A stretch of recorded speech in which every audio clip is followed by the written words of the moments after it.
Hey there, mommy loves Cancer. Thank you so much for always staying here with me in this channel, babe. So, hi sa ating mga new viewers. My name is Yan. Welcome po dito at sa ating mga returning tambayers. Thank you sa inyong walang sawang love and support for me. At yun nga mga babes, kung hindi niyo pa knows, meron pa po tayong isa pang channel kung saan nag-upload din tayo ng collective readings every day. So, yung link nyo na yun nandyan sa ating description box. Guys, at yun nga kung hindi nyo rin po alam, wala po tayong gender dito ha, kaya babae, lalaki, LGBT, everybody, welcome. And of course, mga babes, no, kung meron ditong cross-watchers, si Cancer, welcome din kayo. At kung merong Cancerian placement sa kanilang natal or birth chart, welcome din kayo. Just take only what resonates, guys. Okay, so let's take a look at dito kung anong meron sa inyong reading, Cancer. So, Archangel Michael, thank you so much, together with the angel guides.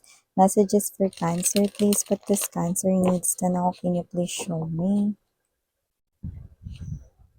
Cancer.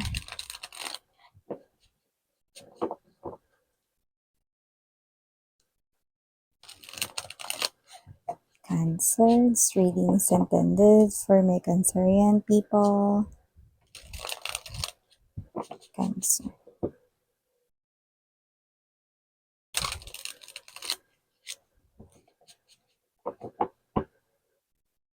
Okay, one more. We're good to go. Okay, gotcha. Nakuha natin ang right energies. Let's see. Cancer, you do have here the energies of Five of Swords. Two of Swords. Seven of Wands. And dito din. Two of Cups. Eight of Coins. Six of Cups. Temperance energy. Three of Swords. And the Page of Cups energy.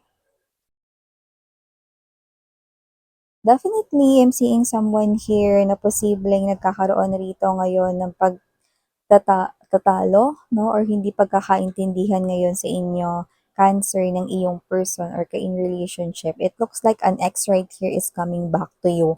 So, pwedeng kayo ito na hindi naman kayo yung naunang makipag-usap with your ex, na pero pwedeng nalaman kasi na nag-usap kayo or nalaman na kayo ay gustong puntahan or gustong kausapin or nakausap ng inyong ex dito, meaning to say, hindi kayo nag-first move, no, sa inyong ex right here, no, at posibleng, eto, no, yung issue sa inyo ng partner mo ngayon, no, no bringing back of ex, okay, walang issue na dapat i-brought back yung mga exes, no, and dapat hindi na makipagkita, no, or mag-stop na talaga ng any connection with an ex person, no, so whether kayo yon, no, or ang inyong partner dito, no, please just take only what resonates. You can switch roles, okay? And syempre mga babes, no, Cancer, nakita ko dito ng energy na walang dapat ipag-alala kasi hindi ko nakikitang mabubuwag kayo ng partner mo, no, but definitely mangungulit ang iyong ex dito. If that is not your ex, then it could be the ex here of your person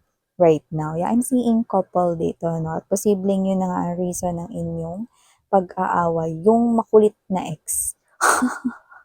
Yung nakikita natin dito, no? And also, nakita rin ako dito ng energy, mga babes, no, na possible na magkakaroon na kayo ng friend, yan, no? Or friends, no? Lalo na yung iba, pwedeng bago lang kayo sa inyong trabaho, no? Or bago lang kayo dyan sa pinagkakakitaan ninyo or whatever, no? So, nakikita ko dito that you're gaining here friends, no? Meron ka na ritong nakakasama mag-lunch, no? Kausap, no? Dati wala, no? So, it looks like you're gaining here friend or friends, no? Na nakikita ko rito na mas magpapagaan ng iyong everyday life sa inyong work, na mas maganda yung meron tayo nakakasama since ang ating second home ay ang ating mga work, 'di ba?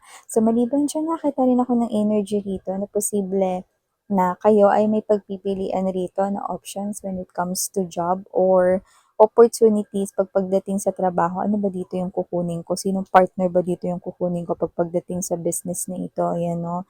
Or others, this is you, iniisip mo, no? Alin ba dito yung tatanggapin ko na offer, na contract rito? Ito bang isang kumpanya na to? Yan, pwedeng parehas kasi kayong hired doon, no? Pero nagkakatalo sa kontrata, mga benepisyo, no, at kung ano-ano pa rito, no, pati yung conveniency, no, yung layo ninyo doon sa pinagtatrabahuhan ninyo, so you're considering everything, you're assessing everything, pero mukhang dikit yung laban.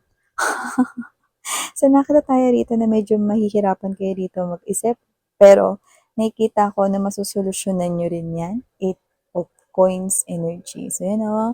Excuse me lang mga babes, no, dumighay lang, Cancer. So, going back right here, nakikita ko rin dito, no, that you are someone here na posibleng hindi kayo nag skip ng merienda, puwera na lang 'no, kung talagang busy kayo, 'yan 'no. So, nakita ko dito na posibleng part na 'yan 'no, ng iyo ritong life 'no, or kayo ito na kung hindi 'yan merienda, yung parang kayong klase ng energy na parang habang nagtatrabaho, may nginungoy. Or kumakain kayo sa inyong desk 'no, or kayo 'tong kumakain habang nagtatrabaho na may gano'n tayong sign and clue na nakuha. So, maliban diyan Cancer, nakita rin ako ng energy dito mga babes na posible na meron dito na isang friend mo na hindi mo talaga ini-expect na eto pa talagang siya pa talaga 'no, yung parang magsisinungaling dito or magde-deny dito ng bagay 'no. So, parang isa siya sa pinagkakatiwalaan mo pero parang nakita ko dito disappointed ka sa kanya. Kasi posibleng meron ditong situation kung saan alam mo at nahuli mong nagsisinungaling siya rito. So, isa siya sa pinagkakatiwalaan mo. So, nakita ko dito na parang hindi naman ganun kadami yung mga friends mo na pinagkakatiwalaan mo. No? So, parang isa pa siya rito na parang nasaktan ka, no? Kasi konti na nga lang kayong pinagkakatiwalaan ko tapos isa ka pa na hindi ka pala mapagkakatiwalaan. Yan, no? So, may ganun. Hindi ko naman nakikita na ito ay about love lang, no? Or inagaw niya yung jowa mo. It could be other things, no? So, more likely, it's not related to love, okay? As long as, no, ito yung nakikita natin sa reading, no? And also, nakita rin ako dito ng energy na posibleng meron ka ditong i-celebrate, na posibleng mga matatapos mo na mga gawain, no? So, syempre celebrate din yun. Lalo na kung kayo ito, nakita ko dito, matagal nyo na yung gustong tapusin, tinatrabaho niya na yan, no, ng medyo matagal, finally, okay? End is coming, no, para dito sa pagtatapos ng inyo rito, no, na pagninilay-nilay diyan sa inyong ginagawa. Siguro yan ay tambak na files and folders before. Pero ngayon, no, halos malinis na, no, nababang-baba na talaga yung mga folders na talagang halos lahat ng pending mo ay na gagawa mo na. So, nakita ko that it's worth celebrating right here, no. So, parang kayo to na nagkakaroon kayo ng parang balance rito, na parang, ay, salamat natapos ko rin to, no. At magkakaroon kayo rito at least na parang it's kind of learning, no, na parang alam mo na kung anong gagawin mo sa susunod, no, kapag ganito ulit kadami, no, parang alam mo na mas kaya mo na itong gawin ng mas mabilis, pero maayos sa susunod. So, parang may ganun ka, no, na natututunan from there. So, nakita rin ako ng energy dito mga babes, na posibleng mapagbintangan kayo rito, no, pero huwag kayong mag-alala, hindi naman to yung bintang na may makukulong dito, no, or napag hinalaan kayo rito, kamukha niya yung ganito ganyan, no, walang ganun ha.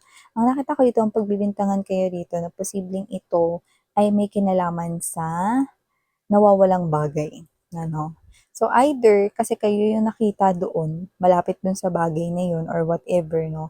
Pero huwag kayong mag-alala kasi hindi ito as in yung, alam mo yun, no? Makukulong kayo or whatsoever, no? So, nakikita ko dito that you do not touch that thing, but it looks like someone here saw you, no? Na malapit ka dun or whatever, no? Or kung hindi yan nawawalang bagay, parang may nasira. Okay? It's either nawawala or may nasira. No? Kunwari, ikaw yung nakita, no? Na malapit dun sa coffee maker ninyo. Tapos nasira yung coffee maker. You know? So, may ganong klase ng energy. Posibleng kayo mapagbintangan. So, kayo mag-alala, mga babes, no? Nakita ko rito na maayos din yan, no? So, posibleng tingnan yung mga CCTV, di ba, or whatever, no? Kung ano talaga, nawawala nga ba talaga yung mga bagay, or kung sino nga ba talaga yung huling gumamit ng gamit na yan, sino nga ba talaga nakasira, yan, no? Pero nakita ko rito na parang meron kasing magsasabi dito, yan, no, si ano, yan, no, which is true, nakita ka naman talaga niya, at talaga namang tumayo ka dun, malapit, siguro may ginawa ka dun, no, or baka may kinausap ka, no, na isang coworker, no, or kung sa bahay nyo ito, no, pwede rin ganun, no, si ano yung huling gumamit, si Cancer yan, no? Pero nakikita ko dito mga babes, no, na hindi naman magtatagal ng ganun, no? Kung meron man dito na parang, kung sa office to, tapos sa inyo kinaltas yan mga babes, nakikita ko na mababalik din yan sa inyo. Mari-reimburse din yan sa inyo, no? Definitely the truth will come out, so you do not need to worry. And nakita ko na energy dito. Someone here wants to, parang meron siya rito na gustong patunayan sa'yo. But for some reason, parang wala na siyang karapatan na patunayan ito sa'yo. Or nawalan siya ng karapatan na patunayan ito sa'yo. Iba ko ba yan, Miss Yan, dun kanina sa ex na binabanggit mo? Oo. Kasi ito, parang hindi mo naman siya ex. Pero pwede. Pero kung yung iba dito sa kanila kasi, pwede kasing ito yung klase ng energy na parang, parang ang energy niya kasi is puwede kasing siya ay madalas na mag-isa ngayon, pero hindi naman talaga siya as in introvert or loner before. Pero nakikita ko ngayon na posibleng nagbago talaga yung energy niya dahil sa posibleng nagawa niya rito sa inyo before. So nakikita ko dito na gusto niya sigurong patunayan this person here could be coming clean siguro sa inyo. But this person here feels broken-hearted at wala talaga siyang energy at walang confidence to do so. Pero nakikita ko that this person here could be part of your young life or childhood life right here. Actually, an energy here of someone who could probably be matured or parang yung iba siguro baka parents nyo ito, no? May ganun tayong nakuha rito, no? Parang meron siya gusto rito i-prove sa inyo something, no? Maybe others of you could be thinking na hindi naman talaga kayo love ng inyong mom or yun ng inyong dad right here, no? But this person here wants to prove you that you're wrong. Okay? So, may mga ganong klase ng energy. So, it's really up to you, no? Kasi, basta kung sino man ito, it could be someone here na parang na-misunderstood mo sila, kind of thing, no? But, that's not what they're trying to say, no? Or that's not what they're trying to imply, or this is them, no? Wants to make clean dito, no? At nakikita ko rito that this person here really wants to prove you something here. Ayan. And ito yung mga mensahe right here for you, Cancer. Thank you so much again, ni Miriana on me. Parang heal, love, and light. Ayan.